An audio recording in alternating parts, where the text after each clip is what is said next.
You ready, Sean? Yeah. Yeehaw!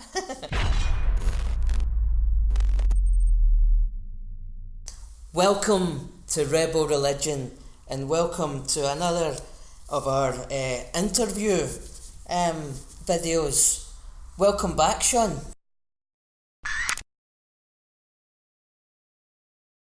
Thank you very much. Thank you very much, Frank. You're Good to back. be here.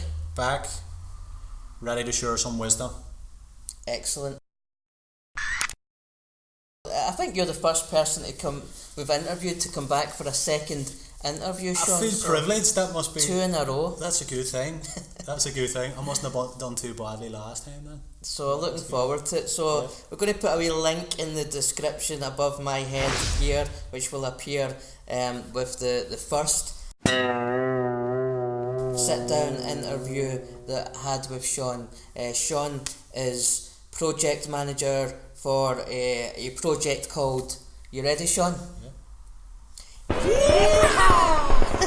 Yeehaw, which stands for Youth, Youth.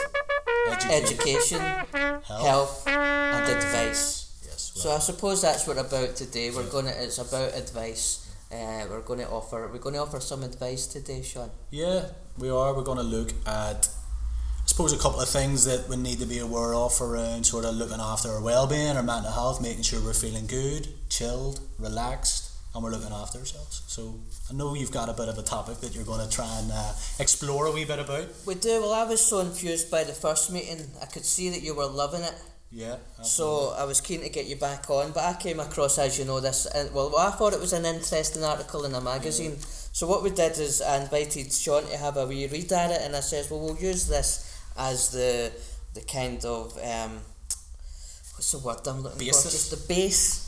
Yes. of our discussion and conversation today. So I think what's best to do is I'll just kind of give a summary of what this article was about, and that will help better explain what we're at today. So I suppose if I was kind of giving this a heading, it would be simply, to take this from the article, is the links between screen time and well-being. That was basically at the heart of this interesting article. So the article was I suppose questioning this whole concept of screen time and its links to well-being, which are quite well documented. A lot of books, a lot of studies, a lot of facts and figures, and we were having a wee discussion, not necessarily about screen time in particular, but not totally disrelated, about how a lot of these issues often it's the negative press around them. And what I found interesting about this article, Sean, was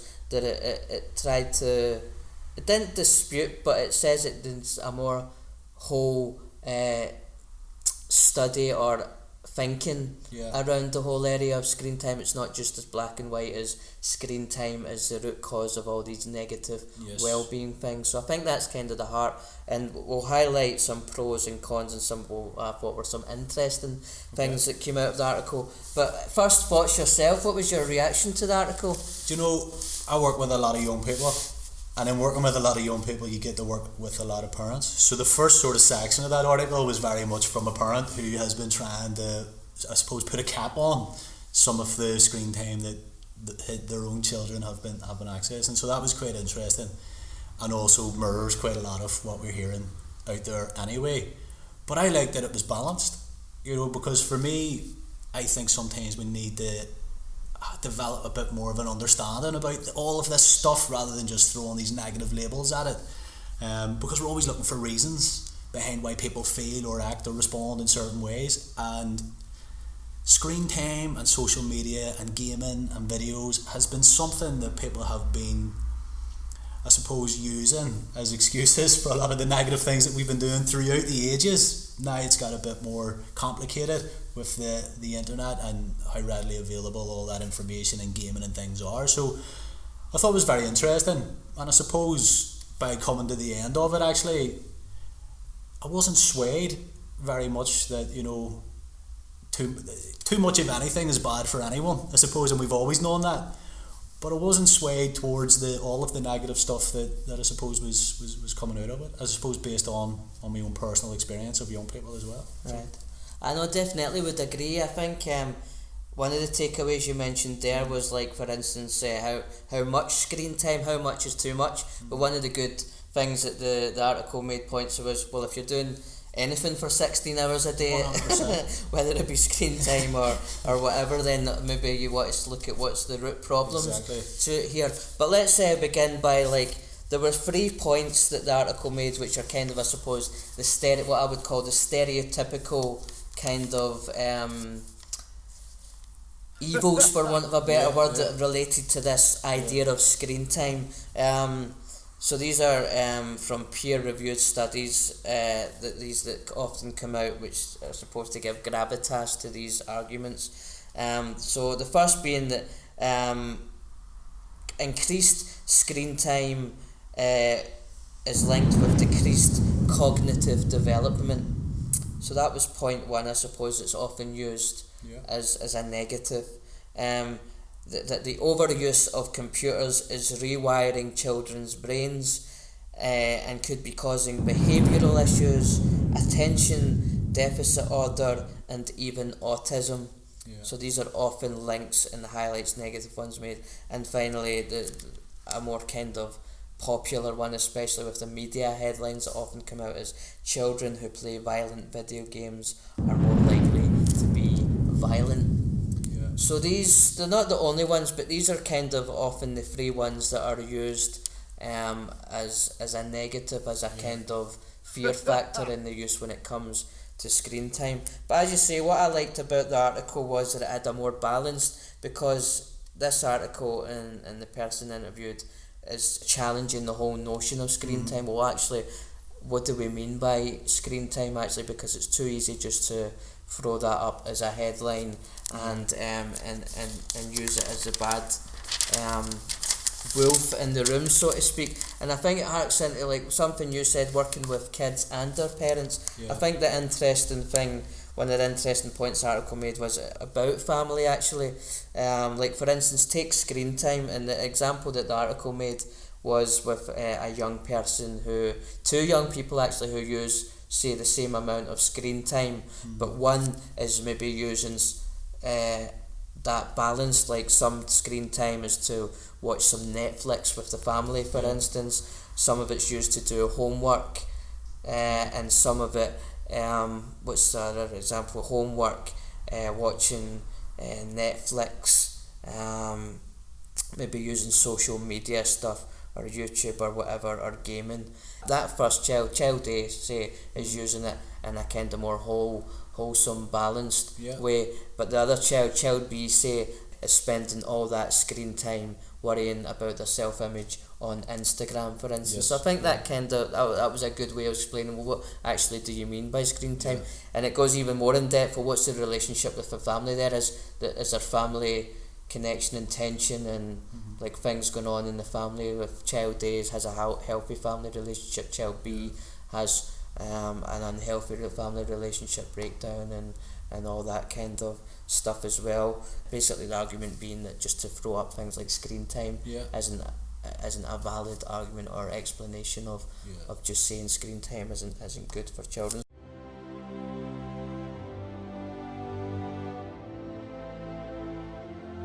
¿Qué mundo queremos dejar para el futuro? Dejemos un mundo con familias.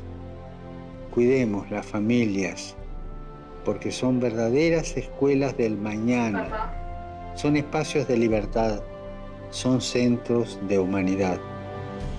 Y reservemos un lugar destacado en ellas para la oración personal y comunitaria. Recemos para que las familias, gracias a una vida de oración y a una vida de amor, se vuelvan cada vez más laboratorios de humanización.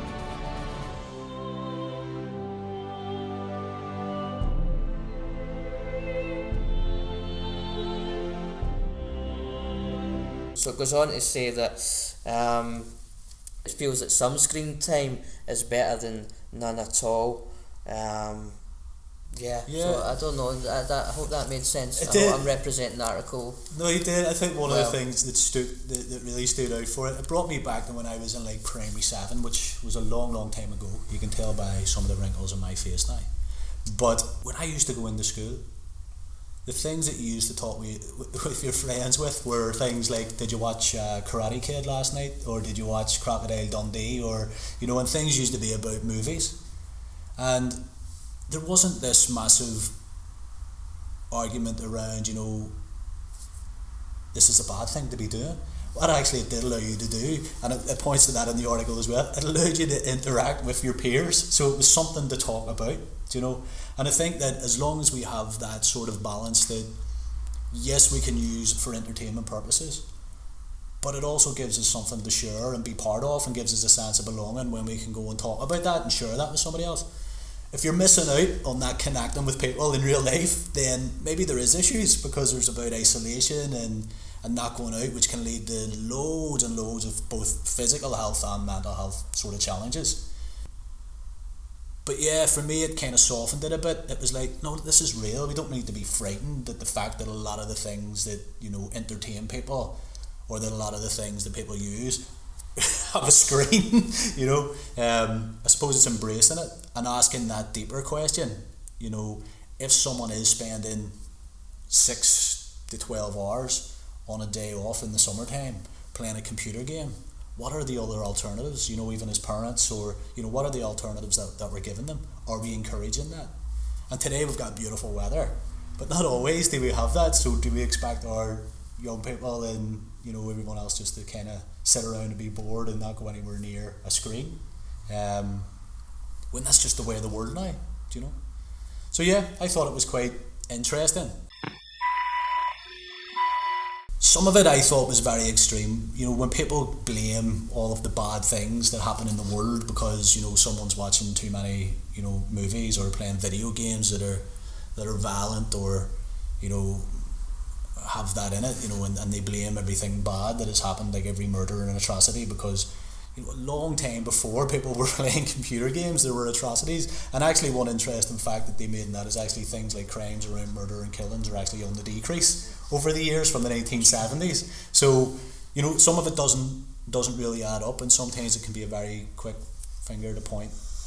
No, I especially think of the huge American cases the last few years. You think of high school shootings. Yeah. I think it's irresponsible and poor research just when they throw up the headlines.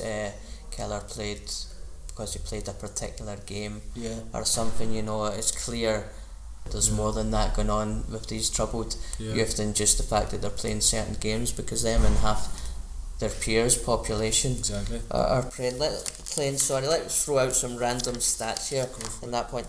250 million. Do you know what that is? It's a lot of knots there, isn't it? It's the number of registered players of Fortnite as of the last month, up 25%. Yeah. I know I'm looking a bit old to play computer. I've tried to play that game. There's a lot of skill. You actually tried to play it? Yeah, there's a lot of skill involved in that. But yeah, I could see why it's the kind of go-to as well for a lot of young people, because it is quite exciting. It's the unknown. There's missions. There's a certain level of thinking that you have to, And yeah, unfortunately there's some violence, brought to that. But I also remember being outside my granny's back garden playing with plastic soldiers. Real Fortnite. Real It wasn't virtual Fortnite, it was real Fortnite. With toys and everything else. Parachuting into your neighbour's garden with a bow and arrow. That's right. Yeah. So what, so it's kind of, we've brought it onto a screen, but it's the same type of thing, No, that's true. So let's see some more stats here. 1 in 4. What is that, Sean? 1 in 4. People don't own a console or Xbox or a PlayStation. No. Children under the age of 6 has a smartphone. Oh, that's cool. Just a few other wee things I thought the article highlighted. You're talking a wee bit about gaming violence there, Sean. And they do acknowledge that there's a blind spot when it comes to video games. Article, the things, because there is an age rating system for games, but it doesn't seem to be adhered to.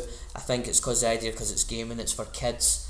But obviously, especially today, a lot of these games clearly are aimed at the generation that grew up with that. They're now adults and grown as they are quite violent and graphic and stuff, but there still seems to be a taboo, a lot of unpolicing around it. But like you say, it's parenting. How do you control that? Can you?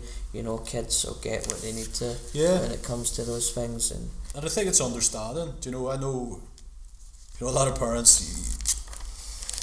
There's a certain game, or let's take Fortnite or things like. There's these games that are talking about all the time, and the reason why they're talking about it is because they're being sensationalized.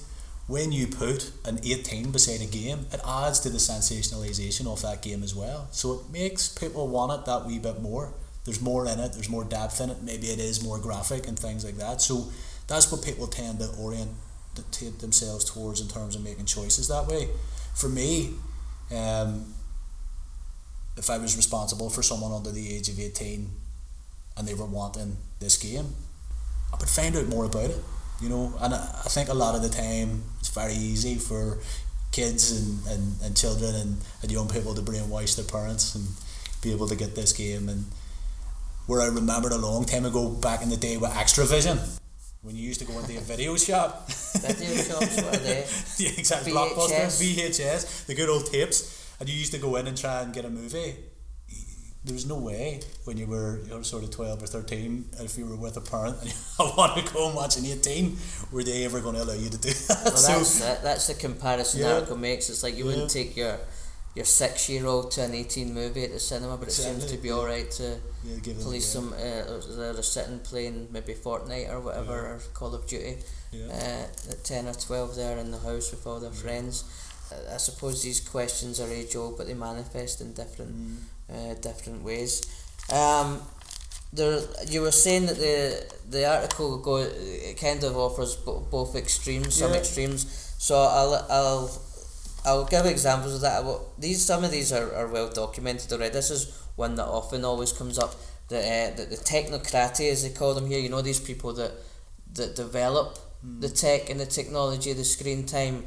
They always like to make the point that they spend huge sums of money sending their kids to places that are described where their philosophy is that technology stifles children's creativity, human interactions and attention spans. They send them to these analog environments, and these are the irony of these people that create the products for these market. They're the experts apparently, but they don't want to send their children to these to be engaged growing up. They go to a huge expense, it would seem, to not have them involved in that environment themselves. So it makes that point. I've heard that often cited before. Another, I suppose, on the other extreme, I like this one, this little point that this person interviewed made about, this was in with regards to gaming, and he basically was saying that, as in the everyday world, death in video games is something multifaceted, complex and uncertain, he writes. So in the most basic mechanistic sense, I don't know if I've said that right, it serves as a learning tool. When our characters die, it's because we did something wrong, but we can fix it, we get another chance. So basically what it's saying, it's not a permanent loss, it's a lesson to be learned and a chance to improve and be a little bit better next time. Wow. I thought it was a very positive look on it's definitely a different way of looking at it. An almost ethical, moral take, I don't know how many people are thinking that when they're bashing somebody's head in Mortal Kombat 12, that there's a lesson to be learnt here, but and I won't make that mistake next time, but I thought it was an interesting, because I suppose gaming at its best can be used as an educational tool. I'm not sure if that's a motivation around a lot of these things, but there is a learning. I like that idea of screen time and learning and technology being used as I suppose what in the Christian world what we'd call the Christian virtues, and not seeing it as a problem as much as an opportunity. Maybe there is a opportunity, because I think I'm not really into modern gaming, but I like to think that there is storytelling and there's maybe moral truths and right and wrong sometimes are permeated in these games and stories, and having even take tactical ones that maybe even at some base level there's some idea of making the right decisions, taking the right, even for the moral good. There's a kind of You know, it might be buying into that whole, well, is war justifiable in any sense, but there's still a kind of moral obligation there to why you would make the decisions that you do before you drop a bomb on some virtual city or something like that. I'd like to think that even virtually maybe you were being challenged morally before you made these decisions, before you stole somebody's car in Grand Theft Auto, that there's some little moral conscience poking away at you there or something. Yeah. Well, mate, you know, for me, I'm very interested in all of this stuff when it comes to any sort of digital technology and, you know, computers and social media and smartphones, and if we completely dismiss them and demonize them, we're never going to understand them, and we're never going to understand the positive benefits of them also. And it's interesting, when I was reading the article as well about, you know, they were saying about, you know, if you spend 12 hours of screen time and, you know, it's going to have a negative impact. I sit in front of my laptop and work. That's a screen. That stresses you out, you know, and if you're spending too much time in front of that screen, you need to balance that up with something that's going to help you de-stress and connect with people as well and have a more balanced life, and things like that help to reduce anxiety. And for me, I'm always very interested in how all of this stuff impacts on health, and some practical examples of that, Frank, has been, you know, I have met young people who don't go outside, and some of these young people that don't go outside are glued to their screens playing games, and that's their life. And for me, that's a worry. And anything that, you know, and it's almost like an addiction or dependency, but it's an easy go-to to escape and forget about the world as well. Do you know, when anything in life starts to have an impact on your capacity to function, you know, and be the best version of yourself, you know, realise and maximise your own potential, then it is an issue. And that's not just screen time, that can be anything, you know. But I have really seen some of the challenges. And people always think about mental health now, they always think, you know, the screen time and too much gaming and too much online stuff about mental health. Yeah, there's huge impacts there, and I can talk about some of those. But in terms of our physical health, when we're not active, we're not getting exercise. And when we're not getting exercise, we're not looking after ourselves. And when we're not looking after ourselves, bad things happen. Obesity and different health issues and complications and things like that as well. And I've seen that happen. I've seen young people who, you know, definitely physically aren't in the shape that they should be because they don't go outside. If you're affected in any way by the topics discussed today, or maybe you're just interested or would like more information, be sure to check out some of the links that are appearing on the screen just now. And remember, this was only part one of a two-part discussion around these issues, so be sure to hit the like button, hit the subscribe button, and hit the bell notification so that you can see the rest of this series when it goes live.